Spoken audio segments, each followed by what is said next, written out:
Phil, what have you been up to? Trying to live the life at the moment. Now just coming back from injury. Obviously it was a pretty gnarly one. Suffered to the ankle, joint and heel. So shattered the heel and dislocated my ankle. So it's been an uphill battle, but now finally starting able to walk on it, making some progress. And yeah, things are starting to look up. We just got back from Vegas Supercross, so it was the first race I had been to since Dallas, so it's good to go back, hang around with the team, see all the faces again, and yeah, just get back into the mix. So life has been pretty boring on the weekends, watching Supercross on TV, so you take for granted how much you actually miss it until you're out of it for a while. So yeah, it's just good to be back, getting in the motions again, training, swimming. Hopefully tomorrow, go see the doctor again. I'm actually supposed to be in a walking boot, but yeah, supposed to get out of that tomorrow and get back to cycling, and man, hopefully get back for the last couple nationals. So are you telling us that you actually miss Death Cross? Yeah, I do miss Death Cross, yeah.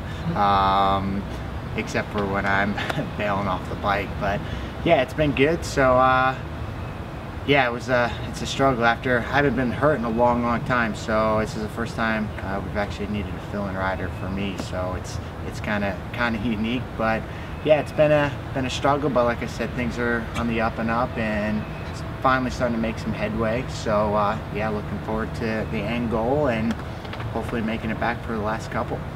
Going back to before the season began, 250, was that something you were super excited about, to be able to ride 250 Supercross again? Yeah, I was. Obviously I was unsure because I haven't ridden a 250 in a long time. I've kind of been a 450 guy for a while now, but at the same time it was a new challenge, and I was excited about the partnership with Yoshimura Suzuki, so that was cool. And it was, yeah, just a different opportunity for me to be a full-time guy rather than part-time guy, but I still had in the past ridden a lot of Supercrosses for the team in the 450 class, so I actually raced less Supercrosses in the 250 class than I did last year, being a fill-in guy for the 450, so that was kind of weird. But yeah, it was good, and hopefully you know, plan is to, you know, I'd like to still do that for next year, and you know, look forward to riding the 450 outdoors, obviously. So yeah, it should be good.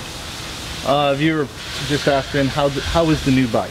The new bike as in the 2018 or the Suzuki? The 17 Suzuki. Yeah, it's awesome. So the Suzuki's got a lot of awesome characteristics, from cornering, the motor, everything's good. So it actually, the switch to it, because I had been on the old bike for a long time, so it was good to sit on something else, and getting used to it was pretty easy. Yeah. Well, take us through now where you are and what your expectations are as the summer comes on and we start the nationals. Obviously last year was really good for me. I ended up 5th overall in the series, so that was a big goal of mine. Obviously when you're a kid, to say you're top 5 in the premier class is pretty cool. So I obviously wanted to try and repeat that, if not be better this year, but obviously with the injuries, you know, the goals have now changed. So as of right now, the new goal is to get the ankle as good as possible, to where after I get done riding every day, it's not aching and, you know, killing me. But I like to come back and, you know, if I can be in the top 12, that would be great. You know, that would be the start. Obviously top 10, that's everybody's goal, but you know, 450 class is gnarly and the boys are fast, and jumping in, you know, halfway through or the last 4, obviously everyone's in peak shape, and it's going to be tough, but obviously it'll be better than sitting on the couch during the week, and you know, I'd just be glad to be back at the races. What was your take on the last 2 Supercross, especially in the 450 class? It was wild, obviously. Yeah, it was wild, but obviously that's what everybody wants to see in the sport. That helps the sport grow.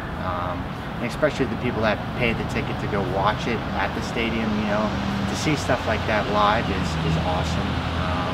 And then with the 250 class as well, coming down to 2 corners to decide a championship is pretty unbelievable. So for me to even go to Vegas just to watch and to be able to witness that race, that was pretty cool. So even though it was from the stands and not being a part of it, it's still something else to see. So. Now, with you being off for, you know, a substantial amount of time here. What are you doing as far as conditioning? How are you maintaining basically a base probably that you had built up going into the season? Yeah, obviously the ankle's pretty hard to deal with as far as cardio and stuff like that. So basically the really only thing I can do is swim. So I've been getting my Michael Phelps on at the pool lately. I sink more than I swim, but it's still good. It's awesome therapy for me. And I've been in the gym for a while doing weights and trying to get buff and doing all the stuff I can do. But hopefully, like I said, tomorrow I can get back on a bicycle and get outside, because everything I do is inside. As you can tell, I'm pretty white nowadays. So it'd be good to get some sun and yeah, just start getting more and more active and getting back to the shape I was in before I got hurt. Now apparently you have a training program over at the gym. The Cup Shop has a pretty big gym. Yep. And the guys here at the race team have tried it and they said they about died. Oh, so yeah. Must be pretty intense. No, it's the Coach Seiji program. So yeah, there's strength days and then muscular endurance days and then cardio days at the pool. So every different day is different for me. You know, a lot of the guys come over for the muscular endurance day, and they suffer through and get it done. A couple of the engine guys have done it. But yeah, it's good. And it's good for me, instead of doing it by myself. If I have somebody there that's struggling a little bit worse than me, it makes it a little more fun for me. So but yeah, that's all part of it.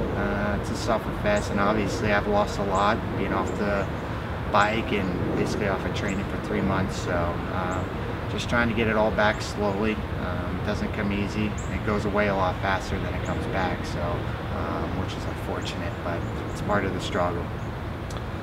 Now you're known for being a super positive person. Sarcasm alert here. How are you able to just manage, you know, being out for so long? I mean, how do you do it? Honestly, I don't know. It sucks, to be quite frank.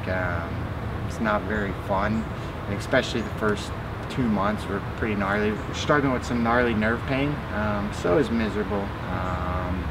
You know, but being close to the shop and being able to come up and see everybody makes it a little bit easier. Yeah, just kind of get through it. Every minute feels like an hour when you're injured, you know what I mean? It's kind of, you forget how much riding and training takes up your day, you know what I mean? You leave for the track at 8 a.m., you don't really get back till 4 by the time you get done cycling and everything, so to actually sit around and do nothing from 8 o'clock in the morning to 10 o'clock at night sucks. So yeah, just days are getting shorter now, it feels, now that I can yeah, do some activities and stuff. Yeah, be back before you know it. Yeah. Thank you, Phil. And so you know, those graphics right there, which is just a replica bike, and that shirt, JGRMXstore.com. Looks good, huh? Yeah, Phil's repping it.